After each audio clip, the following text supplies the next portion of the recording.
안녕하세요, 안녕하세요. 공감박사 TV가 아니고 조길남 TV의 조길남 기사입니다. 오늘이 6월 25일 6.25죠. 정말 민족 상잔의 비극이 일어났던 그런 날이죠. 가슴이 아프죠, 진짜로. 아무 잘못이 없는 그런 민중들이, 그런 백성들이, 그런 사람들이 권력의 그 논리에 의해서 정말로 그 죽임을 당했던 그런 같은 민족끼리 싸움을 하게 만드는 그런 강국의 그런 약탈전이 지금도 계속되어지고 있는 거죠. 약소국 같은 경우 이렇게 당할 수밖에 없는 이런 아픔이 있기 때문에 굉장히 아픈 거죠. 힘든 거고. 그리고 6.25가 일어난 지 1950년이니까 벌써 74년 정도 되었나요? 이런 세월 동안 얼마나 많은 아픔이 있었을지 정말 상상을 초월하는 그런 아픔이겠죠. 그래서 그때 이제 6.25 동의가 만약 태어났다 그러면 지금 74세 되셨을 텐데 그동안까지도 우리가 통일을 이루지 못해서 지구상에 남아있는 단 하나의 그런 분단 국가죠. 지금 나눠져 있는 그런 DMZ 비무장지대 같은 경우 국제적으로 큰 그런 이슈를 받는 그런 나라가 이제 될 수밖에 없었는데요. 그렇다면 우리 조상들이 이렇게 힘들게 이끌어 놓은 이 땅의 생존을 정말 극대화시키기 위해서는 지금 현재의 삶이 가장 중요하다고 생각을 합니다. 교육자로서 교육 얘기죠, 오늘도. 그리고 또 암 얘기도 더불어 이제 하게 될 텐데요. 일단은 많은 순국선열분들, 우리 조상님들께 이렇게 우리나라를 있게 해주신 거 감사드립니다. 그렇지만 사실은 꼭 우리나라에 국한될 게 아니라 지구라는 커다란 공동체로 봐야 될 것 같습니다. 지구상에서 그 핍박을 당하고 있고 정말 우크라이나가 지금 가장 힘든 상황인 거죠. 그렇게 이제 대통령 같은 경우야 무슨 일단 죽임은 당한 거 아니지 않습니까? 그 자리에 있는 사람들은 그렇게 커다란 고통을 겪지는 않는 거죠. 하지만 아래에 있는 그런 일반 백성들, 일반 시민들 같은 경우는 무고하게 지금 전쟁의 그런 총알바지가 되고 있고, 러시아 같은 경우도 별반 다르진 않잖아요. 똑같잖아요. 즉, 전쟁은 어떠한 경우에도 옹호될 수가 없고, 정말 막아야 되는 거죠. 어떤 사리사욕이라든가 그런 권력을 잡기 위해서 그걸 활용하는 것은 정말 그 역사적으로 커다란 그런 어, 음, 나쁜 일인 거죠. 한마디로 인간의 목숨은 보다 소중한 것은 없으니까요. 따라서 제가 이제 여기 밖에 나와서 옥상에서 이제 촬영을 하는데 갑자기 또 확성기가 틀어져서 저기 그 방송을 하네요. 마을 방송을. 자, 그래도 개의치 않고 또 이렇게 멀리 좀 와서 이제 또 찍으려고 합니다. 옥상에 올라와서 하고 있는 이점이 너무 좋은 거죠. 너무 재미나고 좋습니다. 자, 여러분들, 이 넓고 강활한 데를 사랑하십시오. 제가 아침에 일어나가지고서 텃밭이 너무 아름답고 예쁘기 때문에 그 텃밭을 촬영하다가 텃밭이랑 놀다가 또 1시간 놀아요. 일어나가지고 텃밭이랑 놀다가 지금 제가 이제 글 쓰는 시간을 사실은 다 날려버리긴 했지만 그래도 상관없습니다. 가장 중요한 거 뭐냐면 가슴이 뛰는 일을 하는 게 저는 가장 그 좋다고 생각을 하거든요. 그래서 텃밭에 있는 가지 너무 이쁜 거예요. 가지꽃 보라색 아시죠? 그리고 또 고추, 호박꽃이 저렇게 아름다울 수 있나요? 그리고 호박이 그 자란 모습이 호박이 달렸는데 너무 예쁜 거예요. 그래서 거기서 이제 막 얘기하고 놀고 또 상추를 씨를 뿌렸는데 한 곳에 몰려났기 때문에 또 이렇게 좀 흩뿌려서 이렇게 다시 또 자리 잡아주는 일 하고 이러느냐고 시간을 이제 글쓰기에 좋아하는 일에 이제 근데 이 텃밭가꾸기도 너무 좋아합니다. 너무너무 재밌어요, 진짜. 삶은 왜 이렇게 재밌고 가슴 뛰고 하는 일들이 많은지 모르겠습니다. 그리고 당연히 이제 4시 전에 일어나서 풍욕과 명상은 꼭 하죠. 그래야지 제 일상이 누구로부터 휘둘리거나 뭐 이런 게 없습니다. 그래서 행복하게 오늘도 이렇게 반짝반짝 산뜻하게 그리고 여기 고인돌이 지금 있기 때문에 조상님들께 절을 합니다. 저는 새벽에 일어나서 3배를 드리고 그 다음에 기분에 따라서 7배, 뭐 10배 이렇게 108배를 이렇게 합니다. 그것은 제 자신을 세우는 작업이죠, 사실은. 그리고 조상님들의 원력, 여기 산신령님의 원력, 더불어서 온 우주의 기운을 받기 위한 작업인 거지 어떤 민간신앙 뭐 이런 쪽은 아닙니다. 저는 우주의 양자 물리학 쪽을 믿기 때문에 우주의 그 좋은 기운이 다 몰린다라고 생각을 합니다. 그래서 언제 어느 순간이든 선을 행해야 되는 거고 딴 사람이 어떤 사람이 나한테 악으로 다가왔다 하더라도 제가 원수를 용서했어요. 사실은 저를 사기친 사람이 있는 거죠. 사실은 제가 이제 초등교사하면 굉장히 순진한 편에 속하죠. 그리고 또 마음이 착하니까 불쌍한 사람을 도운 거죠. 사실은 결론적으로는 도운 거죠. 그렇지만 음, 필요 이상으로 이렇게 도와줄 필요는 없다라는 생각을 사실 했어요. 그래서 그것이 저한테는 커다란 공부였죠. 이제는 그래서 그것이 사기라고도 보여질 수 있는 건데 제가 그냥 용서해 버렸어요. 그 이유는 뭡니까? 제 스스로가 선택한 일이었다라고 책임을 언제나 저한테 돌리기 때문에 회복이 빠른 거죠. 저 같은 경우는. 그리고 그런 육체적인 것이나 그 다음에 물질적인 돈에 휘둘릴 이유가 없어요. 가장 중요한 건 뭐냐면 사람은 육체를 떠나면 영혼만 남는 거고 육체는 헛껍데기에 불과한 거거든요.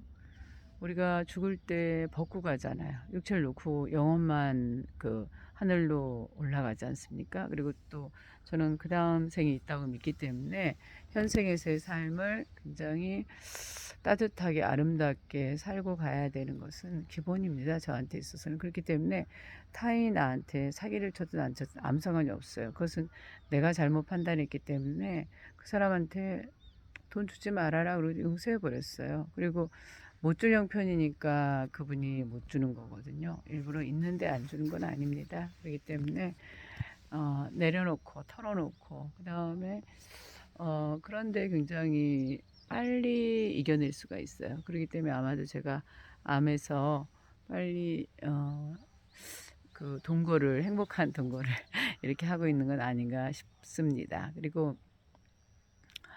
우리 조상님 이6.25 이 날을 맞아요. 제가 이제 하고 싶은 얘기는 그거예요. 어떤 일이 일어났으면 그 다음에 똑같은 일이 안 일어나게 반복하는 것이 후손으로서 할 일이라고 생각해요. 그리고 남아있는 자로서의 몫이라고 생각을 하거든요. 그렇기 때문에 지금 제가 이제 하고 있는 작업은 그겁니다. 통일을 이루기 위해서 과연 우리는 어떤 일을 해야 될 것인가?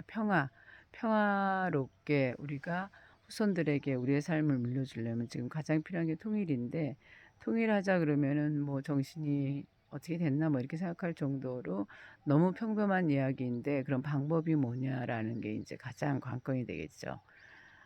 그러면 지금 제가 교육자니까 공교육이 완전히 무너졌잖아요. 그야말로 학폭이니 뭐 위원회니 뭐 자친이 뭐 만들어 놨지만 교사들이 그 수준이 안 되기 때문에 그거를 하나의 일거리가 지금 나한테 떨어졌다라고 생각을 하는 거거든요. 그렇기 때문에 제대로 그것이 운영이 되질 않습니다. 그럼 피해자는 누굽니까? 학생이에요. 학생들 같은 경우는 발랄하고 실험 정신이 강하기 때문에 자꾸 좌충우돌 이것저것 하고 싶은데 교사들은 어떻게 합니까? 그러면 힘들거든요. 그러니까 가만히 묶어두고 그리고 또 더 중요한 건 뭐냐면 학원에서 다 배우고 온다는 거죠. 그럼 중고등 교사 같은 경우는 거의 가르치지 않아도 성적만 나오면 되지 않습니까? 솔직한 말로 했을 때. 그렇기 때문에 그냥 먹고 가는 직업이 중고등학교 교사일 수 있어요. 그리고 또 가장 힘든 직업이 중고등학교 교사일 수 있어요. 왜? 열심히 하려고 하죠. 그러면은 뭐라고 합니까? 아, 그냥 폭력위원회 열어. 학폭 일어났으면 그냥 일어나. 그냥. 그러면 그거 그냥 진행하고 끝내. 뭘 그렇게 두 아이 설득시켜서 뭐 이렇게 서로 화해하고 옛날에 우리가 싸우면은 왜 싸웠는지 시bil 가려가지고 화해하고 걔랑 다시 친해지고 이런 과정을 하고 있는 교사는 너무너무 힘든 거죠. 교장으로부터 뭐하러 그렇게 얘기를 하냐. 끝내라. 간단하게, 간단하게, 간단. 너 쉽게 살아. 이렇게 하고 있는 거거든요. 그게 어떻게 교사입니까? 이런 집단 문화가 형성된 게 지금 교육 문화예요. 그러니 죽어나는 건 누가 죽어납니까? 아이들이 죽어나는 거예요. 아이들 같은 경우는 생기발랄하게 스스로의 꿈을 펼치고 싶은데 그렇게 됩니까? 그렇게 안 되기 때문에 홈스쿨링이라든가 그 다음에 그 학교가 아닌 학교를 믿지 못하게 된 겁니다. 사실 저도 학교를 믿을 수가 없어요. 제가 교사로 있었지만 그냥 뭐 대충대충이에요. 그냥 점수 내서 보내고 그다음에 뭐 저기 뭐야 초등교사 같은 경우는 그래도 전체 과목을 하기 때문에 그리고 아이들하고 정서적으로 가깝고 나눌 수가 있기 때문에 저는 아마도 30년 넘게 교사를 할 수 있었던 거예요. 그렇지만 중등교사였다면 저 같은 경우 아마도 빨리 퇴직을 했을 수도 있지 않았을까. 그럼 오히려 더, 아, 딴 일에서 더 행복하게 살 수도 있었으리라는 뭐 이런 또 추측을, 재미난 또 상상을 해보기도 합니다. 그만큼 제가 재능이 사실은 많았죠. 여러 가지로. 해직되어서도 문화연대 활동을 했지 않습니까? 제가 그래서 교사 연극 이끌고 창경의 함성으로라는 비디오 테이프를 만들었죠. 그래서 왜 전교조를 했는가? 왜 전교조를 만들었는가? 알려야 되죠. 우리끼리 작업하면 뭐 합니까? 그리고 우리가 반성했지 않습니까? 분명히 빠른 거는 의미가 없어요. 그때 우리나라는 전교조를 할 때가 아니에요. 89년 5월 31일 날 전교조가 결성이 되었는데 저는 그때 그야말로 89년 2월 11일자로 발령을 받은 이제 신촌래기였기 때문에 그 정교협 선생님들하고 같이 공부하던 중이었어요. 정교협 선생님들 같은 경우 공부를 정말 열심히 하셨거든요. 다른 게 아니에요. 공부를 열심히 했고 그분들하고 어울려 다녔고 배움이 깊었어요. 그랬는데 어느 날 갑자기 그 단체가 정교조로 바뀌었을 뿐입니다. 그래서 저 같은 경우는 뭐 으쌰으쌰하는 스타일이 아니에요. 노자의 도덕경 스타일이에요. 묵묵히 책을 읽고 아 이게 이렇구나라고 이제 소신이 있기 때문에 아 내가 그 발령난 학교 현장은 정말 척박했거든요. 학생들이 제가 받은 학생들이 한 40명 넘었죠. 그 당시에 그랬었고 32시간의 수업을 교사가 이제 모두 다 하는 거죠. 은미체 그다음에 그때 영어가 안 들어왔으니까 국어, 수학, 과학, 뭐 사회 모든 과목을 다 하는데 이게 과연 질 높은 교육을 할 수 있을까라는 고민이 저는 많이 되었어요. 솔직히 말하면 교육적으로 말했을 때. 그리고 사회교육과서에 나오는 거 말이 안 되는 것도 굉장히 많이 들어가 있었어요. 그런 문제점을 알았고 그다음에 국어과도 마찬가지였고요. 그리고 또한 그 학교 복지가 완전히 거의 없는 상태라서 저희 반 교실에서 물이 샜어요. 그러면은 그 양동이를 갖다 받쳐놓고 이렇게 수업을 하고 그랬었거든요. 그때 제가 맡은 반이 5학년 2반이었는데 그리고 아이들 같은 경우 자취가 어디 있습니까? 그야말로 몰아가고 이런 식으로 무슨 대회다 어쩌다 하면은 그 대회에서 공정하게 하는 게 아니라 그 부모의 힘으로 해서 그 아이한테 상을 주고 뭐 이런 걸 저는 봤거든요. 그러면 이건 아니다. 그리고 교무회에서 어떤 의결 기구가 아니기 때문에 교장선생님은 자기 마음대로 얘기하시고 그냥 그것이 진행이 되어져 버리는 거고. 그리고 근데 그게 옳지 않아요. 근데 그렇게 얘기하면은 일종의 찍힌다고 하는 거죠. 근데 그때 일어나서 얘기하셨던 분들이 다 정교육 선생님이셨고 소신을 갖고 이건 아니다라고 얘기하신 분들이 그분들이었고 근데 갑자기 어느 날 그 정교조가 되어버렸고 그래서 우리 그때 반대했다는 거죠. 저는 막내였기 때문에 몰랐고 그랬는데 저는 그냥 그냥 정교조 신문 그냥 계속 본다. 그래서 이제 해직된 케이스지 제가 뭘 했던 건 아닙니다. 근데 이제 실제로 해직되고 나서 저한테 적성에 맞는 일을 맡았어요. 교선 일을 맡다 보니까 교육 선전부인 거죠. 왜 전교조가 생겼는지 알려야 돼서 그야말로 MBC하고 한겨레 신문이 우리만 찍어줬죠. KBS는 우리 찍지 않죠. 공영방송이니까. 그러면 그 경우에 자료를 날라다 주는 일이 제가 하는 일이었고, 그래서 그 자료를 그 편집해서 등등등 해갖고 창경의 함성으로라는 비디오 테이프를 만들었거든요. 그때 이제 대학로에서 만들었는데 그때 또 느낀 게 하나 있어요. 그 저희랑 같이 작업을 했던 분이 남자 뮤지션인데 저랑 비슷한 또래였던 것 같습니다. 근데 이제 그분한테 의뢰해서 이제 하는데 우리나라는 그런 사상이 좀 지배적이죠. 여자는 좀 조용하고 그 다음에 순종적이고 좀 이렇게 뒤에서 받쳐주는 뭐 이런 거를 요구하는 게 많은 것 같아요. 그래서 그분이 내가 의뢰자임에도 그분은 내 돈으로 그 비디오 테이프를 만드는 거거든요. 근데 굉장히 잘 사는 그런 집이었던가 봐요. 그러긴 아무 상관없는 거죠. 일하는 데 있어서. 근데 제 의견을 반영을 하지 않더라고요. 분명히 제가 책임자이기 때문에 이렇게 하라 그러면은 그렇게 하지 않는 경우도 많아서 제가 그때 굉장히 그 남자분하고 일하는 데 있어서 여러 가지로 힘듦이 있었지만 결국은 제가 원하는 대로 이끄는 스타일입니다. 유하게 얘기를 하지만 논점은 정확히 이렇게 만들어 달라 얘기를 하는 거죠. 그러면 그분 같은 경우는 해냅니다. 그렇지만 그 과정에 있어서 너는 여잔데 응? 자기가 전문가다 이런 식으로 얘기하고 이럴 때 경우에 그리고 되게 그때 같이 하던 여자분 선생님들이 굉장히 순종적이셨다기보다는 자기 의견을 말씀을 안 하시더라고요. 그럼 저는 안 그렇거든요. 제가 강하다는 얘기를 듣는 이유는 제 의견을 아마 얘기를 해서 강하다는 얘기를 듣는 것 같아요. 허나 강하고 약하가 무슨 상관이 있습니까? 의견은 개진을 해야지 발전하지 않습니까? 새로운 의견을 내기 위해서 내가 사는 거지. 그 사람이 하는 걸 그대로 수용하기 위해서는 좋은 작품이 만들어지지 않습니다.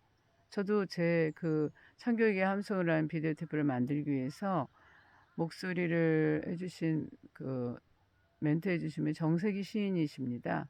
그분을 섭외를 해왔고 제가 할 수 있는 역할을 다 하면서 이렇게 주인공으로서의 역할을 저는 합니다. 인생에 있어서. 그렇지 그 객체로서 그 이렇게 활동하지 않거든요.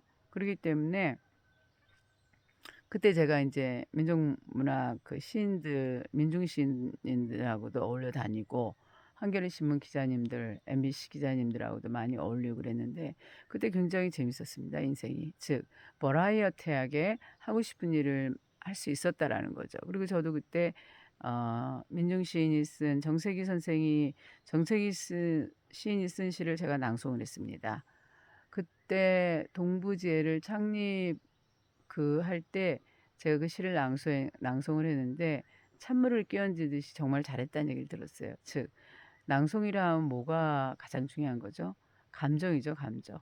감정이입을 정확하게 해서 어, 고저, 들고 남, 그 다음에 높낮이에 맞춰서 감정의 깊이를 줄 때는 그 확실하게 주면서 낭송을 하면은 누구든 그 잘하는 낭송가가 될 수 있는 거죠. 스킬은 나중 문제입니다.